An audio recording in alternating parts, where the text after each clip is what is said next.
How's it going, everybody? Bryan Alvarez here on Wrestling Observer Live. We are here every day, Monday through Friday, noon Pacific, 3 Eastern, Sunday, 3 Pacific, 6 Eastern. Monday here on the show, you know what that means. We'll talk about Raw and everything after a while, but obviously we got some very big stories from this past weekend, and a lot of news that is not good news. Scott Hall will be taken off life support once his family is in place. Kevin Nash wrote on Instagram, life support will be removed for Scott Hall, who suffered 3 heart attacks on Saturday following complications from hip surgery. Scott's on life support, Nash wrote. Once his family is in place, they will discontinue life support. I'm going to lose the one person on this planet I've spent more of my life with than anybody else. My heart is broken, and I am so very sad. I love Scott with all my heart, and now I have to prepare for a life without him in the present. I have been blessed to have a friend that took me at face value, and I him. Hall's been in the hospital since March 1st after suffering a broken hip that required surgery. Complications started when a blood clot became loose. Obviously, Hall is best known for his run in WWE as Razor Ramon, later in WCW as a founding member of the NWO, 4-time WWE Intercontinental Champion, 7-time Tag Team Champion in WCW, etc., etc. So we can talk about Scott Hall here on the show today. Not looking good at this moment. Also, in what is bad news, but I mean, as far as like bad news goes, it's about the best. The outcome is about as best as you can hope for such bad news. Big E was on SmackDown Friday. He was given an overhead belly to belly and landed on his head and broke his neck. He broke his C1 and his C6. If you're anything about broken necks, your C1 vertebrae, a lot of people that break that one, that's the end of them. They either are paralyzed for life or dead. Somehow he broke his C1 and C6. Won't even need surgery. We can talk about more after the break. Wrestling Observer Live.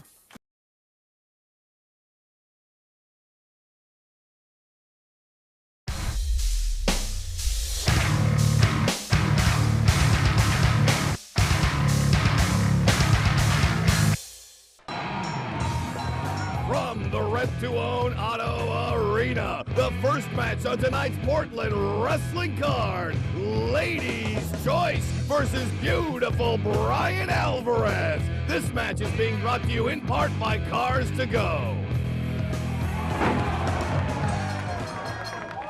Fans action in the ring already here on Portland Wrestling. Ladies' Choice, Bryan Alvarez in the ring. Bryan Alvarez, of course, out with Miss Rento-Onato. Ladies' Choice coming over and making a proposition, I guess, to Miss Rento-Onato here on the corner. I guess so, Frank. You know, this is Moondog Ed Moretti out here sitting with you, and I wanted to see this match because Ladies' Choice got a lot to prove, and Bryan Alvarez is a man on a mission. Bryan Alvarez with a whip in the rope, a big clothesline, puts LC down, another hard chop. Bryan Alvarez really taking control. There he goes for the pin. He wins 1, 2, 2.5, almost a 3 count. Third man in the ring, Mark Watson, a terrific referee. Bryan Alvarez with the whip, a big drop kick. That's that gymnastics background from Bryan Alvarez. Ed Moretti, great to have you out here on this, your final night of wrestling in professional wrestling. This is it, Frank. This is my last night, and it's an honor to be here at Portland Wrestling, and I'm calling it quits after tonight. Bryan Alvarez pounding away on Ladies' Choice. This is the first time we've got to see Ladies' Choice. He talks a lot. He has a lot of things he likes to say. There's a snap suplex by Bryan Alvarez. Takes LC right over, hooks, goes for the pin. There's 1, 2, almost a 3 count by Mark Watson again, but not quite. Bryan Alvarez, now he's looking over at his lady in the corner, says it's all over. Ladies' Choice, as I was saying, talks a lot. There you can see, I'm not sure that's professional wrestling action. We haven't seen much out of him yet. A low blow. Well, it's a shortcut he took, and it worked to his advantage because Alvarez is laying on the mat, and here goes Ladies' Choice up the top here. Ladies' Choice up top, a big splash. He hooks the leg, 1, 2, 3, it's there all it is, over. Frank. Ladies' Choice, he calls that move the one-night stand, and I think that's all he's good for. But here on Portland Wrestling, Ladies' Choice wins his initial debut. He's lived up to his reputation, Frank. Ladies' Choice was able to back it up. Now he's coming. Now he's looking misread. Oh, none too happy with Bryan Alvarez losing once again. Looks like Ladies' Choice coming over. He's saying, you need to come with me. Uh-oh. He's talking about how small Bryan Alvarez's hands are. I don't understand what. She's leaving with him. Bryan Alvarez cannot believe it. Oh my Bryan Alvarez, goodness. he's coming outside. He's got a steel chair. Got a chair, he's Frank. going after him. Bryan Alvarez throws the chair. Wrestlers out to hold Bryan Alvarez away. He wants a piece of Ladies' Choice. He's not done with him. He wants his woman back. $49.95 in a driver's license. You can be approved of Raton. I know Bryan Alvarez has that much money. Oh, he's livid, Frank, and you can't blame him. You know, there's what he works for, leaving out the door with the Ladies' Choice. Ladies' Choice leaving with his woman, Bryan Alvarez. He is furious. Back in the show, Bryan Alvarez here, Wrestling Observer Alive. Mike Sempervive isn't here. I just realized he's not here today. I'll find out what's going on here in a moment. In fact, let's do it here on the air because, you know, that's what we do on this show, is find out what's going on. My guess is he's asleep. All right, let's get into the news here. Obviously, we talked about Scott Hall and Big E as the two top stories. Scott Hall is on life support, which, according to Kevin Nash, he will be removed from life support when his family is in place. So that is the latest on Scott Hall. And as noted, Big E suffered a broken neck on SmackDown. And yes, I said he broke his C1 and C6. It's semantics. I guess the C1 and C6 were fractured, but the doctor said his neck was broken. So anyway, not good. But what is good is that he will not need surgery. And presumably, he's got full use of his arms, legs, fingers, digits, and hopefully this means that he will be back in action sooner rather than later. He even joked, pro tip, if you're going to break your neck, do it in Birmingham. Because, of course, that's where all of the major surgeries are done if you get yourself injured in WWE. So that's that. We have a question here. Thoughts, what do you think about the whole idea that he even took an overhead belly-to-belly on the mats outside on SmackDown? So here's the thing to me regarding this move right here. Listen, outside it is matted, okay? The mats on the outside are your 1.5 inch wrestling mats, basically. So, if you ever watch Olympic wrestling, and if you watch freestyle Olympic wrestling, there's dudes that get picked up and thrown hard in Olympic wrestling competition, and they're landing on the same mats as the mats you're landing on outside. So it's not like you're landing on cement. It's obviously different from, taking a bump in the middle of the ring, which is the bounciest and the best place to take a bump. But you are still landing on a padded area. That's number one. Number two, when they when they talk about the hardest part of the ring being the ring apron, etc. Yes, in the middle of the ring there's a lot of give. There's less give on the ring apron, but the mat that covers the ring itself, that extends the padded area, that extends all the way to the end and usually curves over. So, you take a bump on the apron and there is less give, but it is just as padded as anywhere else. So what's the point?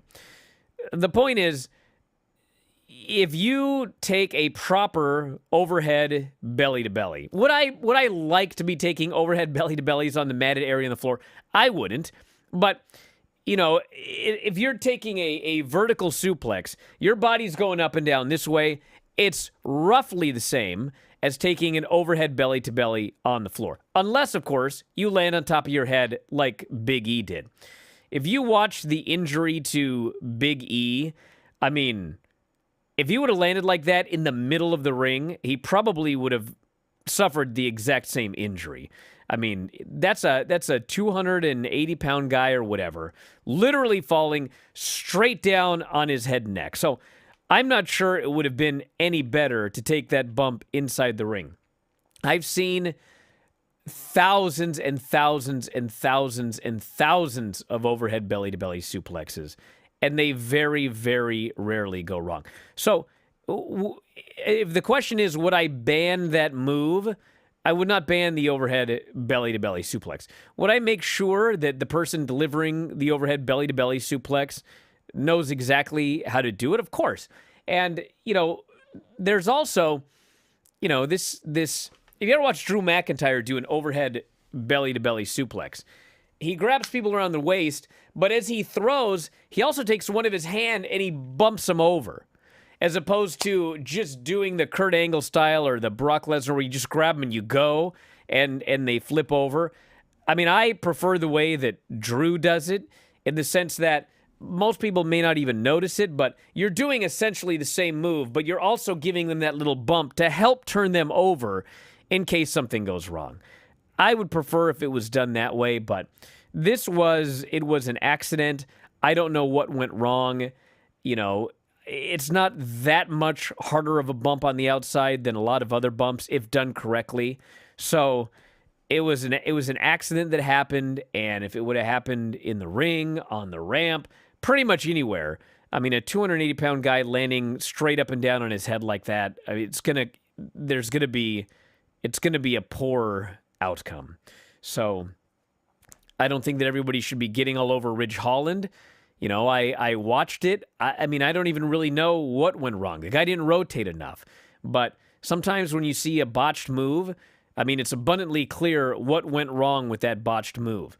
And obviously something went wrong here, but it wasn't something where when I watched it, it's like, well, of course the guy landed on his head. The whole thing got completely screwed up. It clearly got screwed up, but it's not like some things where, it's very obvious what went wrong, why it went wrong, et cetera, et cetera. So thankfully, Big E appears to be on the road to recovery, hopefully quickly. Hopefully he can get back in the ring. I mean, it wasn't that move, but, I was way more concerned for years about, when Big E did that running tope and just crashed so hard on the outside over and over. I thought for sure something bad was going to happen there, but it never did.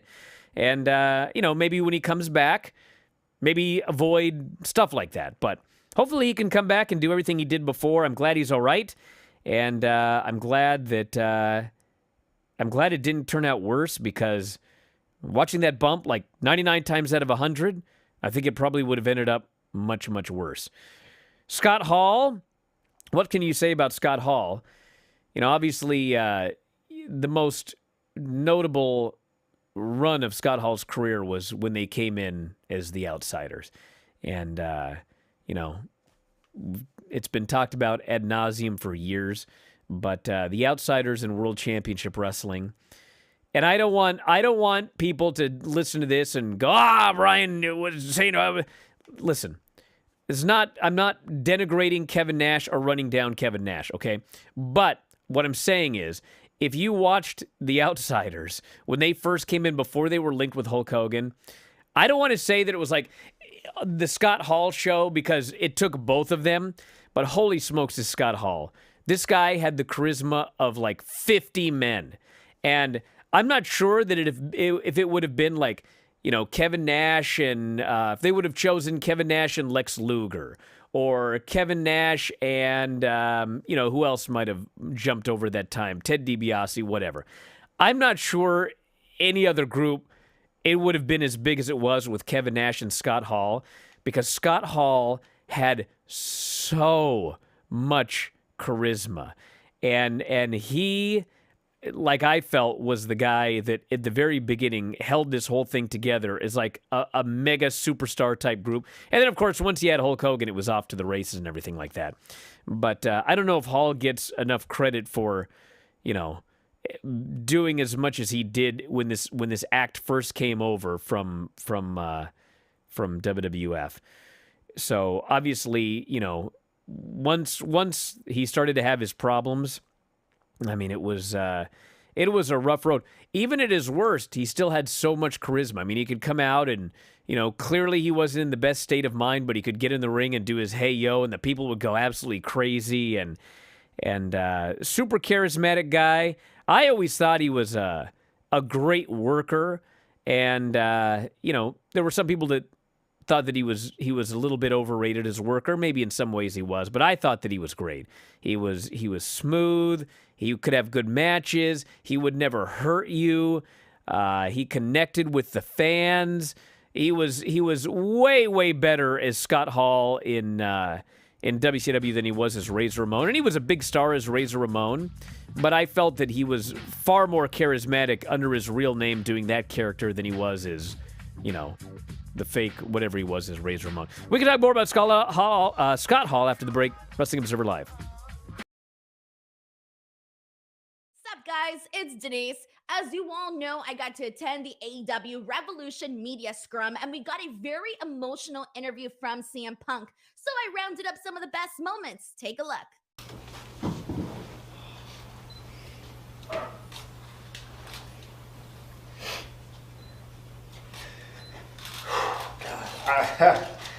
I loved ROH so much, and I can't explain how happy I am that my footage, it's in good hands.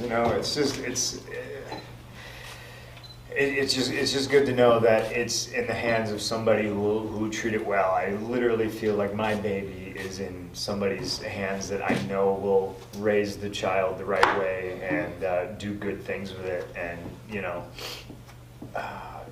it won't get made into just some tab on a shitty, confusing app that's hard to navigate. And the boys don't get paid anything off it, you know what I mean? So it's just, it's very good. But to kind of pay homage to, myself and stuff like that, listen, I didn't get to do this for 7 years. This didn't exist for 7 years for me. And, obviously the truth is that I love professional wrestling very much. So, to come back and to be able to, for 6 months, it's not just do whatever the fuck you want. It's doing whatever the fuck you want and being cocky enough to know that your way is not the right way. There's never only one right way, but it's fucking good. Yes. And to have somebody that listens to you, and to have somebody that can take an idea and make it even better, and just to have an open dialogue, not just with him, but with other people in the locker room, and it's great that you don't have to beat your head against the wall and explain, why your ideas are shitty and why I don't care who you think you are, that you don't know what you're doing, and it's nice. It's everything's just so great. Thank you guys so much for watching. Before I go, do not forget to head on over to F4W Online's YouTube channel. We are on our way to 100,000 subscribers, and we need you to come and join. So if you haven't yet, head on over there and click that subscribe button. See you on the next video.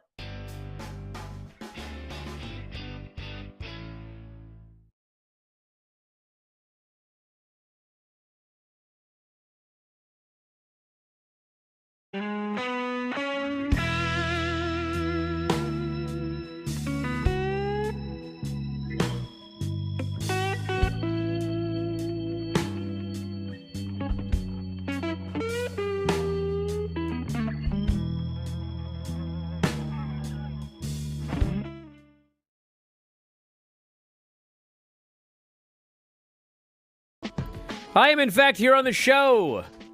Wrestling Observer Live, Bryan Alvarez here, Mike Sempervive. I do not know where he's at, but I guess we'll see if he shows up here today. Daylight savings time.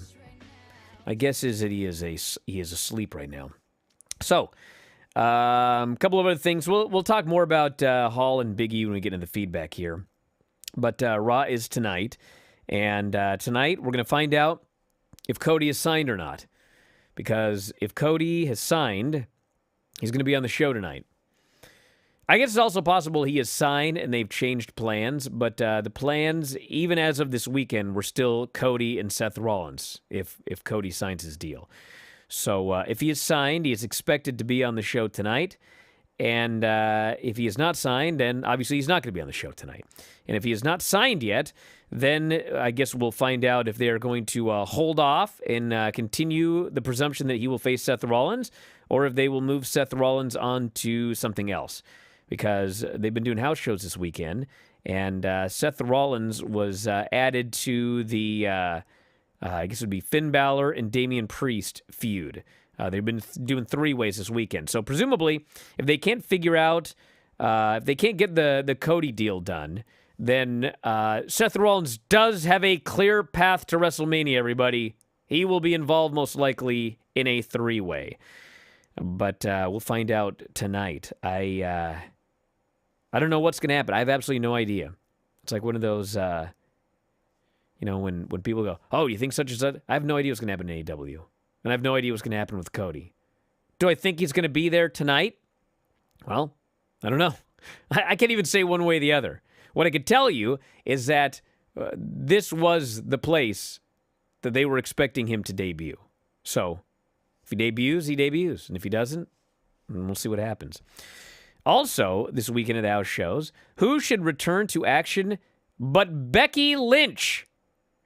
So she had done a house show, I guess it would have been a week ago, and she suffered a broken voice box, she said. And she was not at Raw. Actually, she was at Raw. She was backstage, but she was not on TV. But she'd been hospitalized over the weekend. This would have been March 6th in Allentown, Pennsylvania. She suffered the broken voice box. And she's in the hospital. She's got the gimmick. She shows up at Raw the next day. She can't talk. And the word we were given was they expect that she's going to be back in time for WrestleMania. I thought, wow, that seems like it's going to be pretty quick. Well, lo and behold, she was back doing house shows this weekend. So she's good to go for WrestleMania. So I presume that she will be on the show tonight, but I guess anything is possible. We also had WWE revealing the newest member of this year's WWE Hall of Fame class. It was announced via Complex, whatever that is, that Sharmell will be inducted into the WWE Hall of Fame over WrestleMania week this April, joins The Undertaker and Vader in the 2022 Hall of Fame class. I was so happy, she told the Complex after learning she was going into the Hall of Fame. I didn't even know what to say. It was an unexpected great surprise, a welcome surprise. Somebody asked if she was the first WWE Hall of Famer that had gotten a negative 5-star rating. And the answer is no. That would go to the Bushwhackers, who once faced the Iron Sheik and Nikolai Volkov in a tag team match at the Heroes of Wrestling, which actually I gave a significantly less than 5 stars to. Minus 5 stars would have been like praising that particular match. It was so bad. And then also on the subject of the Huffmans, nearly a month after Booker T backtracked, after initially breaking the news, Roxy has reportedly signed a WWE contract and will start in NXT. PW Insider reported the news on Monday during a mid-February appearance on Ariel Helwani's MMA Hour.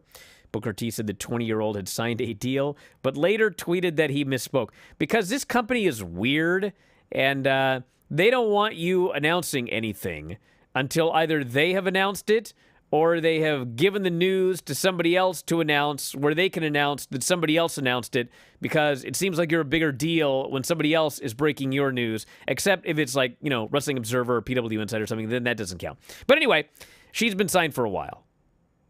So, there you go.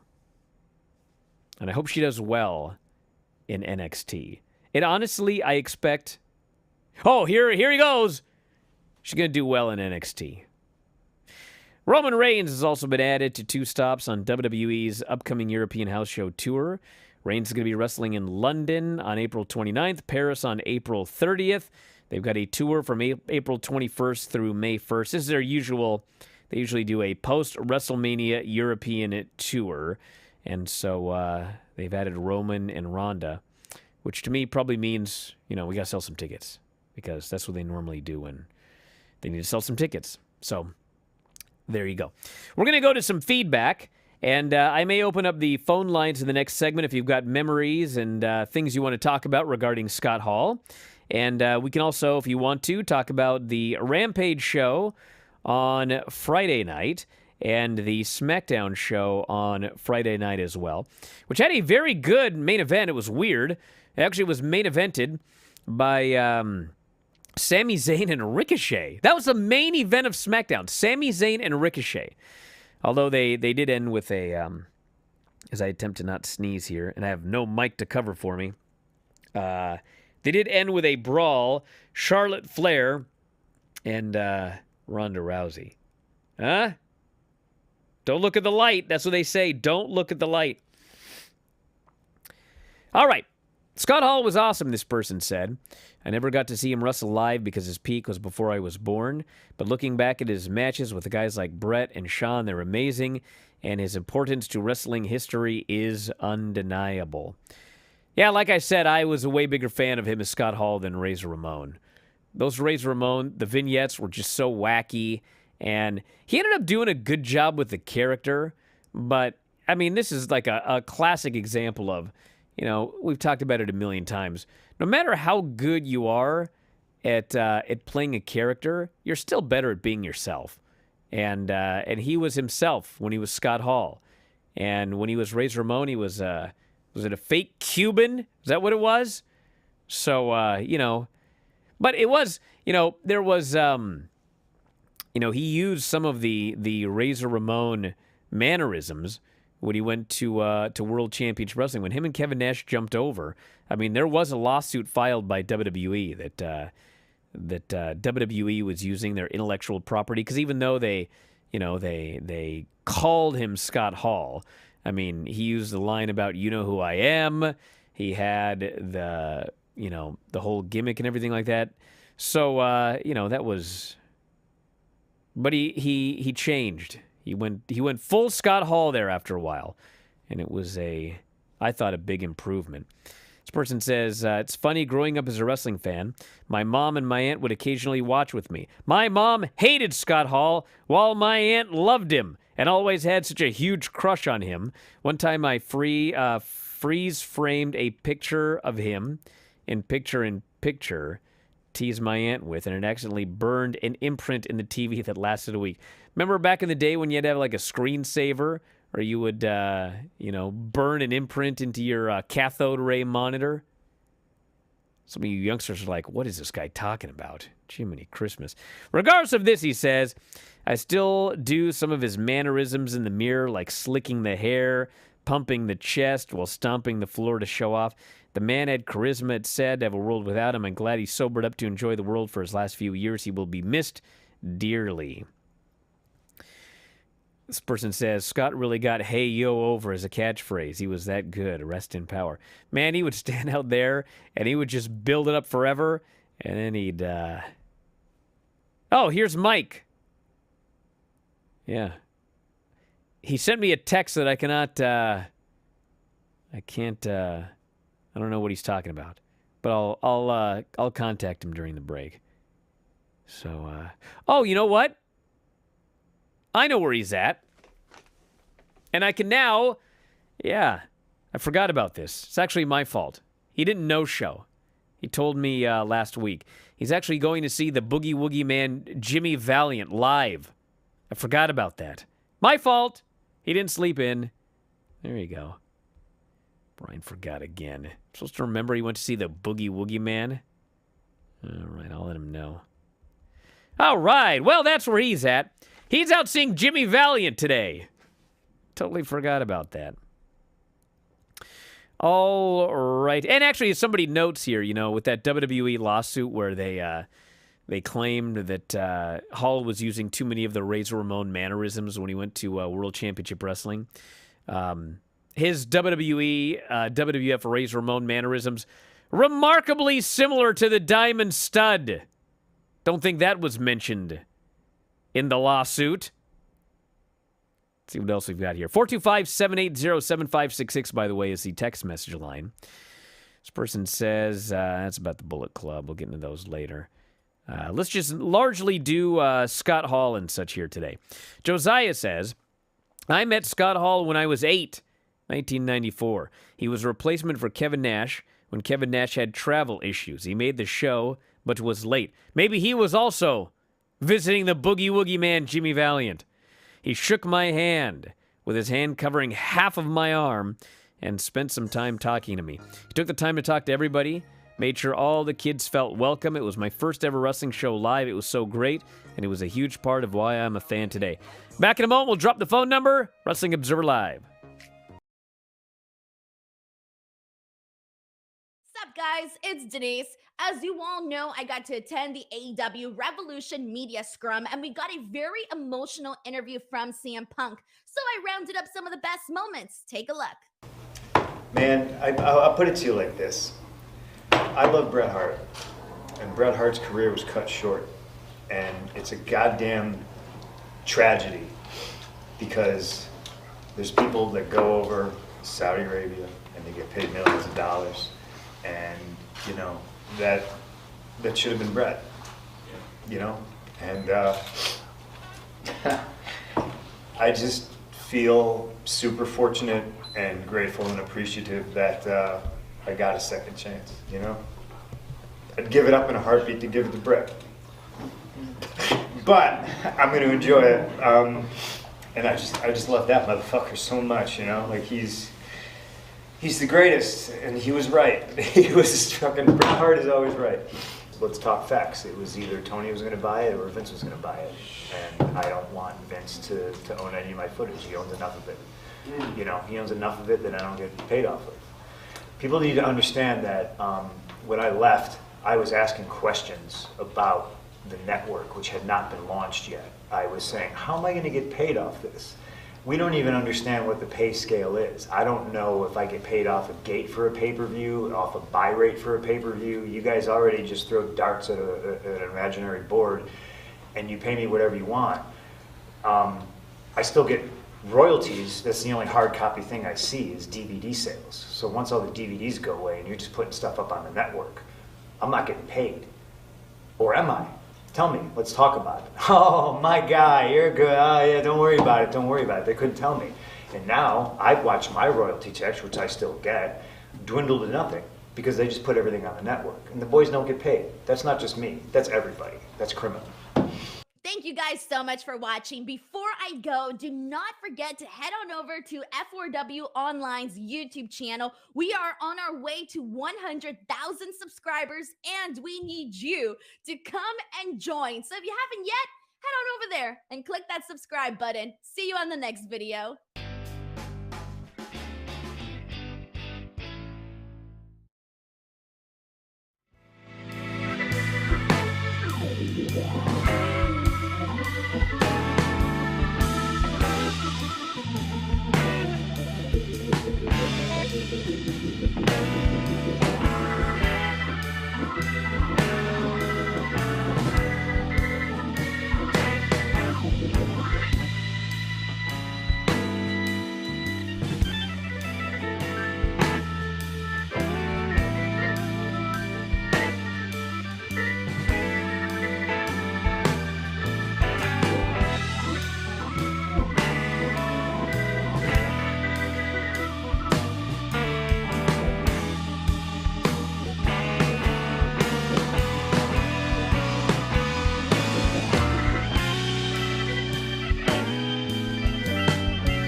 Back in the show, Bryan Alvarez here, Wrestling Observer Live. If you want to contact us here today, let's talk about some Scott Hall.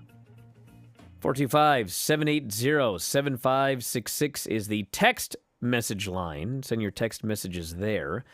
And if you'd like to give us a call with your thoughts on Scott Hall, 844-913-2727. That is 844-913-2727.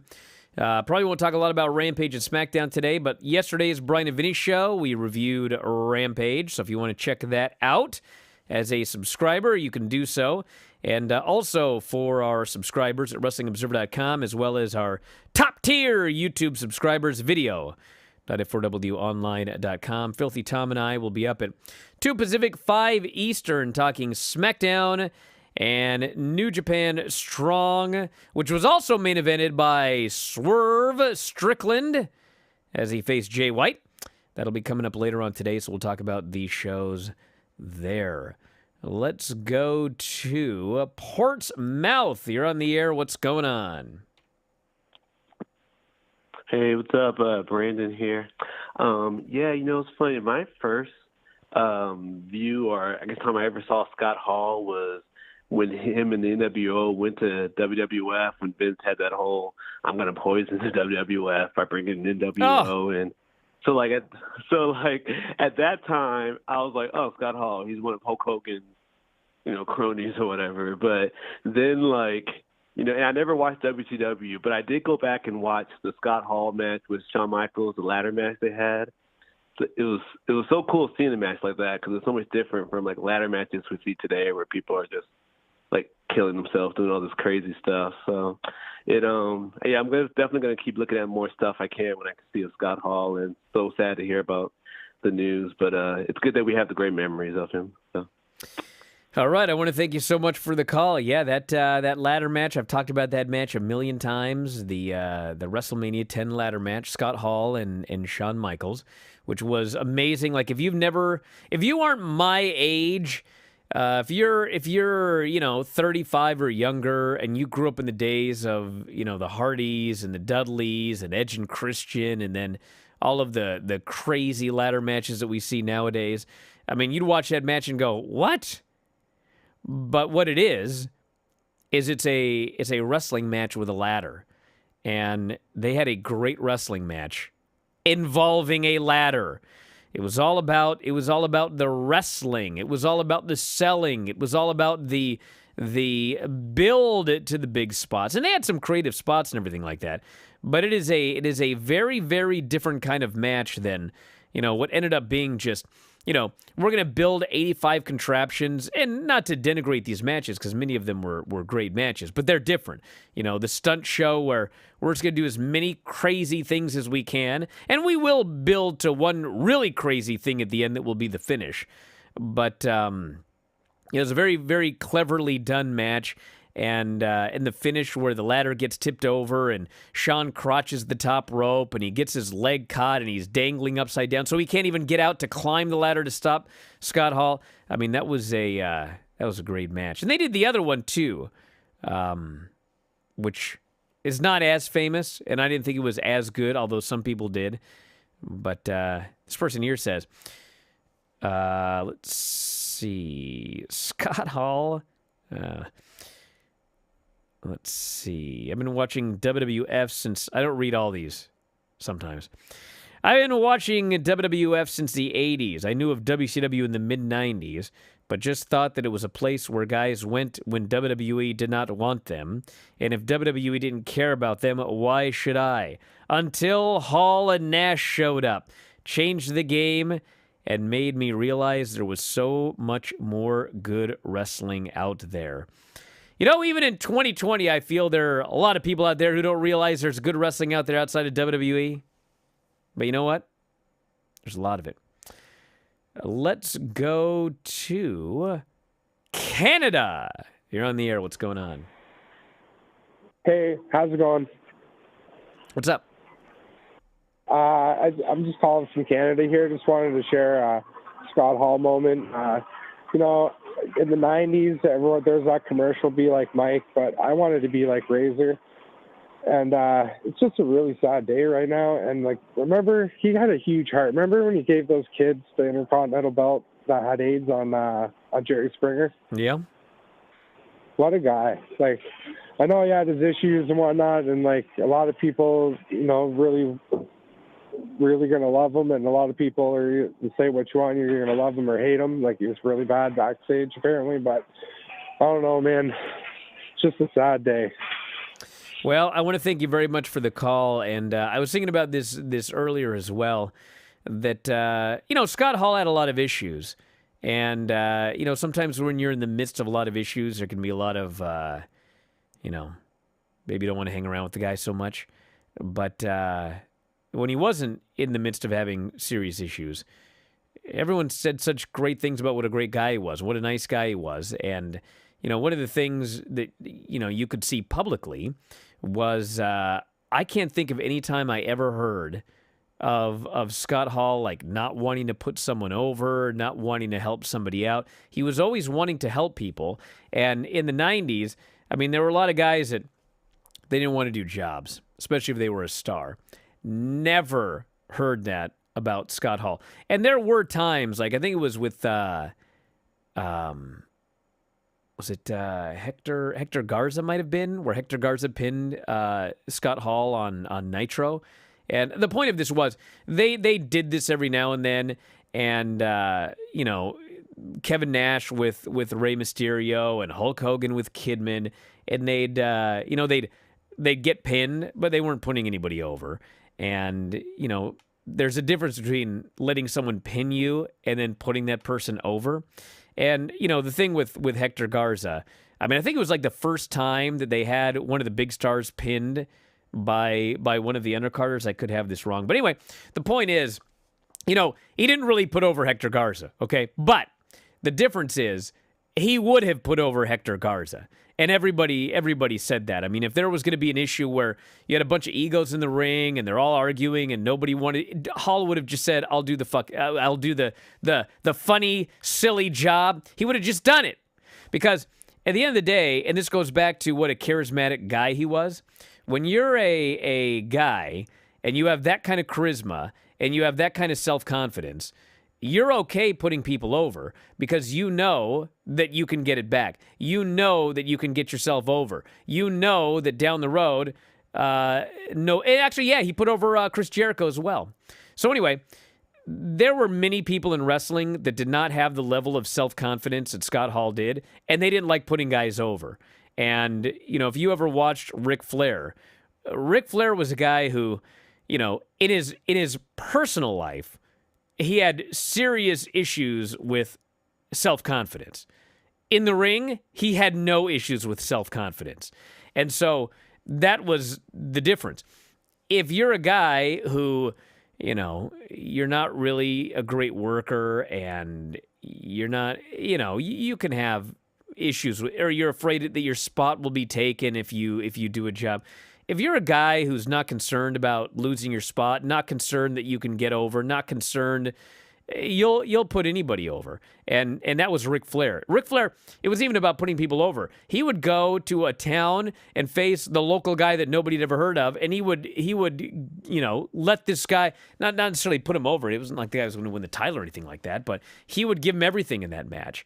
And Hall was one of those guys who, he always wanted to help. He always wanted to help the young guys. He didn't have that I'm not putting anyone over ego or anything like that. Things might have been different if he was really in the middle of something, but, in general, when he had his head on straight, I mean, everyone always had the nicest things to say about him and how he wanted to help people. Let's go to Philadelphia. You're on the air. What's up?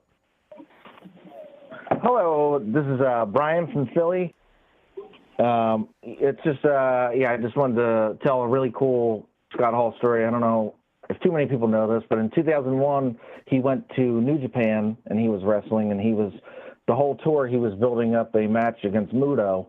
So he wrestled a young lion by the name of Hiroshi Tanahashi, and he gives him the razor's edge, and then he grabs the mic and starts talking all this crap about Muto, and Tanahashi pins him, which is like a young lion never pins anyone, especially a huge star like that. But Scott Hall said, this kid's money. He was telling everybody, this kid's money. And Tanahashi became one of the all-time greats. So he saw it before anybody. So he definitely had a huge eye for talent. And there was an interview with Tanahashi, and he talked about how it meant, it was such a huge deal for him. Well, yeah. It's a really cool story. Yeah, I want to thank you very much for the call. One of the first things I saw on Twitter today was Tanahashi sending out best wishes to Scott Hall. So, yeah, he would help people. He had no problem helping people. He didn't have, and for a guy that in the 90s, I mean, he was at the very, very, very tippy top in terms of the biggest superstars and most famous people in this business. He had no problem helping people. And in the 90s, a guy at that level, there weren't a lot of them like that. In fact, most of the stories were the exact opposite. Let's go to Brattleboro. That could be wrong, but you're on the air. What's going on? You got that right. All right. What's going on, Brian? It's Dagan. I'm actually Dagan. calling from the old landline today, so Yes. shout out to the Twitch homies. Wanted to quickly share my thoughts on Scott Hall. It's just such a bummer to hear the news and everything. Possibly one of the guys that had the greatest impact on the business without ever being a world champion, and just a heck of a worker. I'm going to probably have to go throw on one of those old Michaels versus Razor Ramon ladder matches after this because, just an amazing worker, hell of a talent, and just a bummer to hear the news today. But, have a good one, guys. All right, thanks so much for the call there, Dagan. From the old landline. Old Dagan calling in. What else do we have here in the text message bin? I'm a female fan new to wrestling. Only 3 years. Cultivated by AEW. I'm sad I barely got to explore matches by Scott Hall, and just when I discovered his match with Shawn, I find out he's going to pass away. A lot of great Scott Hall stuff if you look around. There's a lot of good stuff out there. Brian, any way to play Scott Hall's rap from the Wrestle Rock ad? Dom, if you're listening, Scott Hall rap from the Wrestle Rock ad. See if you can find it while you're busy editing my show for replay. Let's see. Oh, yes. Josiah's telling the same story about Hall and Hiroshi Tanahashi. This person here says, Brian, I guess I skew a little older than some of the other listeners because my first memory of Scott Hall was the AWA. I loved his team with Kurt Hennig. I remember hearing on John Arezzi's show that WCW's Diamond Stud was Scott Hall. Honestly, could not reconcile that it was the same babyface with the Tom Selleck mustache that I remembered from after school on ESPN. I love how much of an outpouring of love there's been for Scott Hall in the last few days. One of the true greats, and the wrestling world will be worse off for losing him. This person says, I saw Scott Hall live, March of 1995, Landover, Maryland. Diesel and Razor versus Double J, Jeff Jarrett, and Shawn Michaels. Everyone looked great except Nash. He phoned it in, but Razor got the loudest reaction of the night, thinking of Scott Hall and his family today. I remember, this person said, I had a Best of WrestleMania VHS tape. Oh, here we go.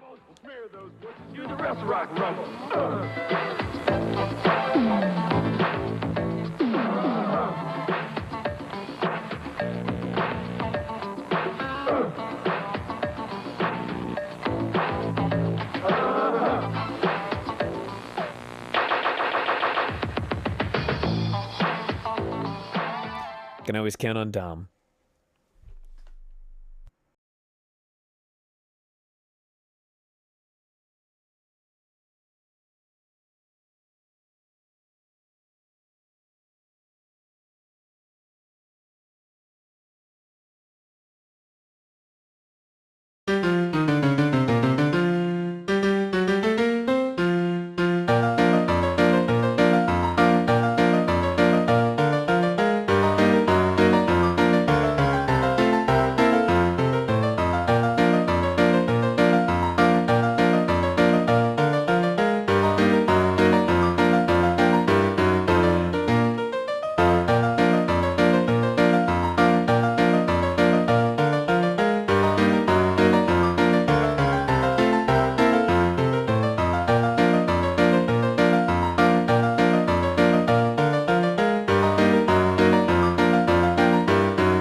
Back in the show, Bryan Alvarez here, Wrestling Observer Live. This person says, I remember I had a best of a WrestleMania VHS tape that had the Shawn versus Razor ladder match on it. It was the match I rewatched more than any other.